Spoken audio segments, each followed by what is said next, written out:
So, I had a confirmation meeting for my passport for the new job. So, that was good. Did a whole setup for no freaking reason. That's cool. Man, I thought I was gonna spend all day at my job. Didn't happen though. Didn't happen. Ended up being home. So,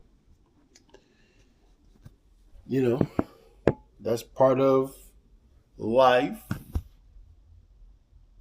It's part of life.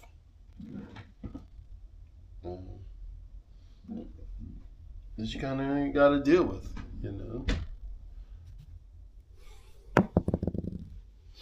Ugh.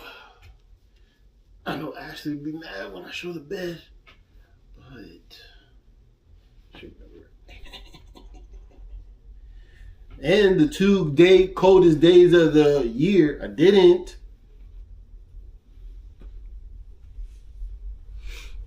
Do the fire, which I should have. That's okay. It is what it is. Man, that went so quickly. I threw me for a loop.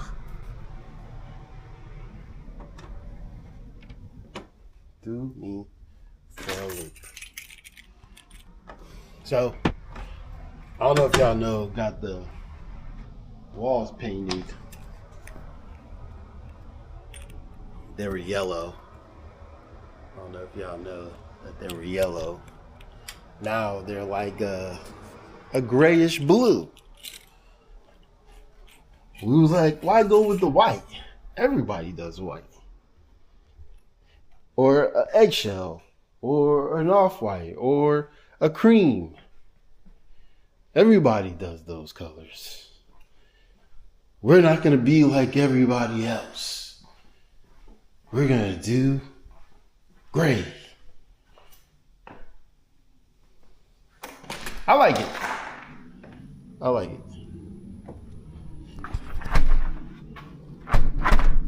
Gives the house character.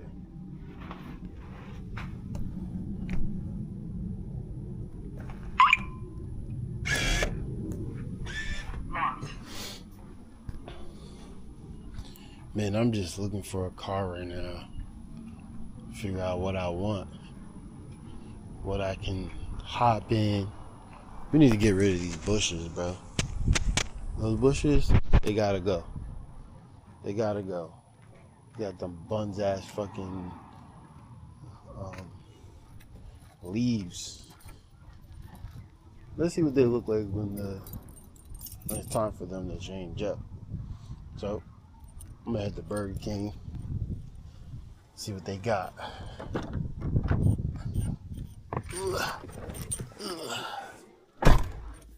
See y'all later, man.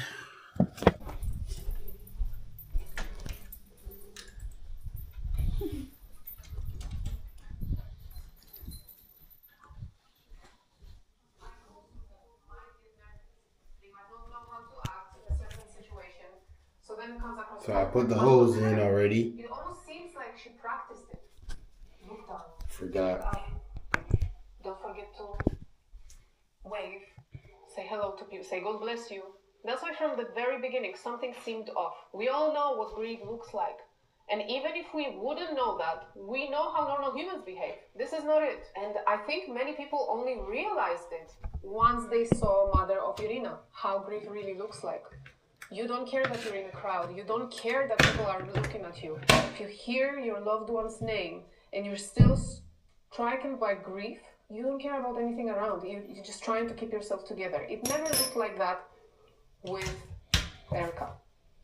I'm sorry. Anyway, I want to read you what Elizabeth Lane wrote on X about Kemp's series. It's a long tweet. Brace yourselves. Kemps is back with Erica Kirk's series, and once again she delivered. What I respect most about her work is that she consistently goes where others are afraid to look. That's not just brave, it's absolutely necessary. Americans have become so used to avoiding uncomfortable conversations that it's practically woven into everyday life. Don't rock the boat, just go with the flow. It's conditioning, plain and simple. That's why it's refreshing. No someone who refuses to be afraid. This is why MKUltra never stopped, and it is not some fringe fantasy.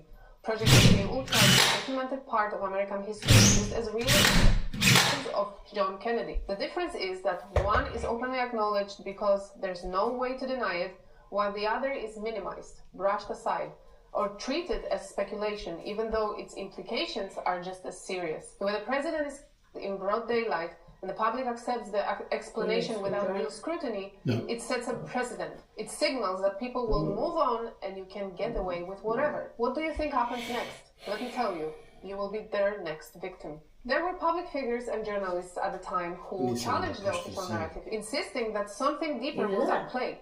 But guess what? Those voices were drowned out by Ben Shapiro-type voices. Personalities like Ben Shapiro foster a culture of dismissing serious issues to serve their own interests, framing them as irrational or dangerous, and yes, that's deliberate. Labeling something or someone as dangerous, irrational, with enough power, and most people will shy away, even if they are interested. The rest of the public figures out, they will never risk their carefully curated image, so they stay quiet. That leaves us with the squeaky wheels like Shapiro, who scream the loudest despite having few followers. You constantly hear him call Candice crazy, possessed and similar, while the country he defends goes unchecked. Women and children, and planning to seize prime real estate in the Gaza Strip. Of course, the perfect time to discuss land deals, prime real estate and profit is in the middle of a war, when people are saying that is not irrational at all, that they support. The best way to set someone up is to turn them into a punchline and dismiss their rationality. Neocons and liberals have that in common. They practice it enough to learn how to do it to level of perfection. Fortunately, they have failed despite the time, money, and effort they've invested. For a long time, Shapiro-type voices spend money and influence, either overshadowing or bluntly saying brave people always hiding behind the card of anti-Semitism. They were successful in a sleepy America in 1963. That's over now. Today you're looking at a different America. Candice's ratings show the US has woken up. But this is exactly why people love or hate Candice. She's not afraid to be wrong about something. She will happily correct it. She's not afraid to speak her mind and go against the crowd. John Lappin recently also wrote about her, and one thing stood out to me, that people couldn't understand Candice because what she does is not driven by money. She truly doesn't care about money. Those who know her will affirm it. Look, it's easy to say you don't care about money when you have plenty of it, but in Candice's case it means she can't be bought. She can't be persuaded. Village Crazy Lady posted, there is literally nothing normal about this woman's story, about Erica. And now she's in charge of the largest conservative organization in the history of this country. I'm so tired of you to bring Charlie and Erica together. Is Tyler Boyer in the middle of it all? Let me know in the comments. If you enjoyed this video, make sure to like and share it. And if you haven't yet, please subscribe to my channel, turn on the notifications to never miss a episode. For even more content, follow me on Instagram and Facebook.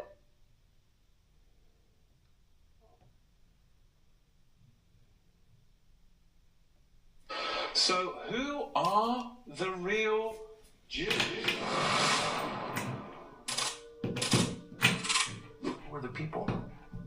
Who are the modern? Yes, who are the descendants? So we know, and I believe, and I agree with you as a Christian, that God promised this land from modern day Iraq to modern day Egypt to this people, the Jews, to Abram's, actually not to Abram's descendants, as it says in Genesis 15. Who are his descendants now, and how do we know who they are?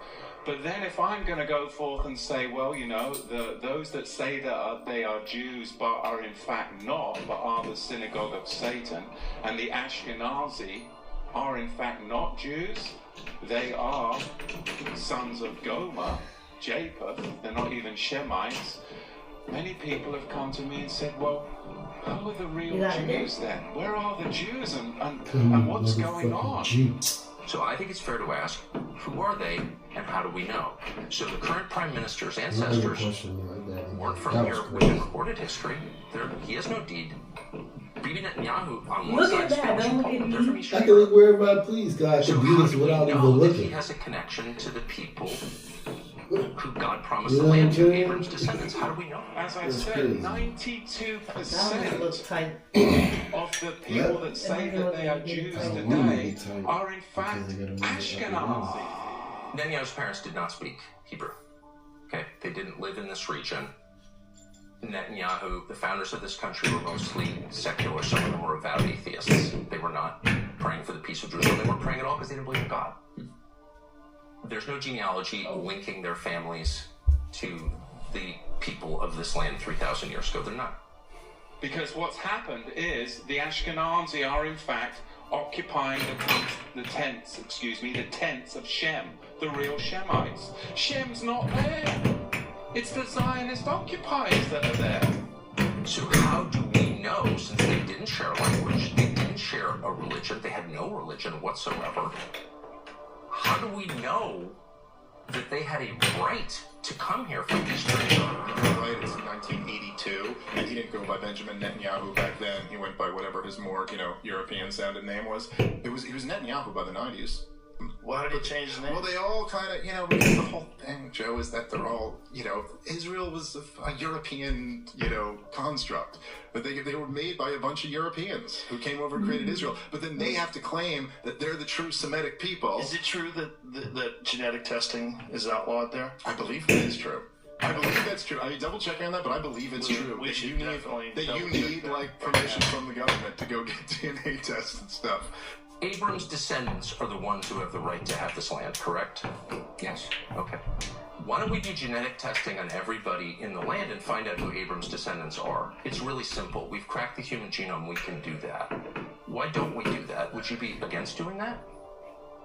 I have no idea what that would prove. I mean, maybe it would be. What do you mean? It would prove who Abram's descendants are and who has a right to live here and who doesn't, according to the theology that you yourself just explained. And so I'm very confused as to why we don't do that. Well, this is the problem with the term Semitic. Mm-hmm. Because if these are European Jewish people, this is not the exact same genetics. That's right. And genetic testing heavily regulated. Heavily. Here, you can fucking get it at Walgreens. That's right. Yeah. If you want to if a human being has bodily autonomy and you want to find out where your ancestors came from, why wouldn't that be? Would we do that all over the world? And everybody This is the only country in the world that you've said has this covenant with God, that this people have a moral and legal right to the land. What about people who convert to Judaism? Would they have a right? Well, you've just said I mean, there are converts to Judaism, so you just told they can make Aliyah. They may not have You've just DNA. told me that it doesn't matter. You told me moments ago, trying to keep track, Okay. that it doesn't matter whether or not you believe in God or whether or not you practice Torah Judaism or Rabbinic Judaism, which is something else that I don't even know if we should. I don't even know what that means. But it doesn't matter whether you're, quote, a religious Jew or not. What matters is that you are part of the Jewish people to whom God gave this land that extends from the Nile to the Euphrates.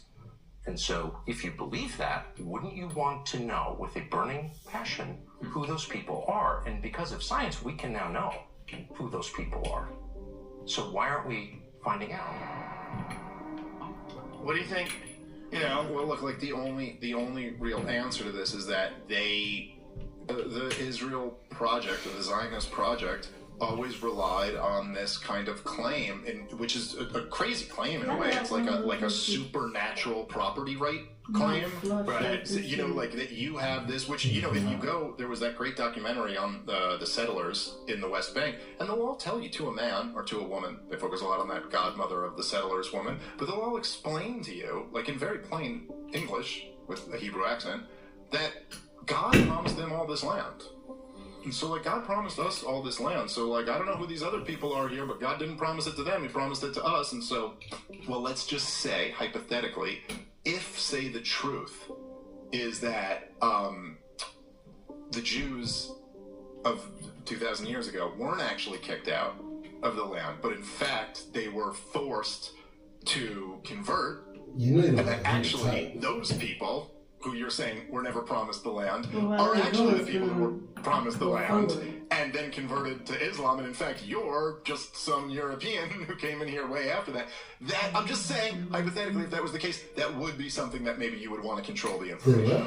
Who are the true Jews? Well, the Fehalim, which is a term for the so-called Palestinians, the migrant farmers that never left the land of Israel in 70 of the Common Era when the Romans came in. They still were attached to the land. They were called the Fehalim, or what we call today the so-called Palestinians, are in fact the descendants of the poor agricultural Jewish society that stayed in the land, yet they converted to Islam in the 6th and 7th centuries to avoid paying the Islamic jizya tax, because if they had done that, they would have lost their land, and they were attached to the land, so therefore they converted to Islam so that they could stay in the land, working the soil that their forefathers worked. This is recognized in 1918 by the historians David Ben-Gurion, who of course was the future Prime Minister of Israel back then, and Yitzhak Ben-Zvi, the future President of Israel. Both of them historians recognize this fact. Today, of course, it's buried in your history books. But what about the affluent, regal Jews that weren't connected to the land? Because we've addressed who the poor migrant workers are, the Fehalim. But not everyone in the tribe of Judah was connected to the land. There was a royal, regal class that were merchants that would travel throughout the empire and throughout Judea and throughout the Roman Empire as merchants. These were the regal, affluent Jews that weren't connected to the land. I start at 8 on Friday. Trade So and good luck. export. Who are they? And where did these royal nomadic Jews migrate to? You mean you start at 8 I don't on Monday? understand, and you're very discouraged in the United States from asking this question for some So you reason. don't start at 7, you start at 8. It's a foundational question. But I just want to get to the point. It's done.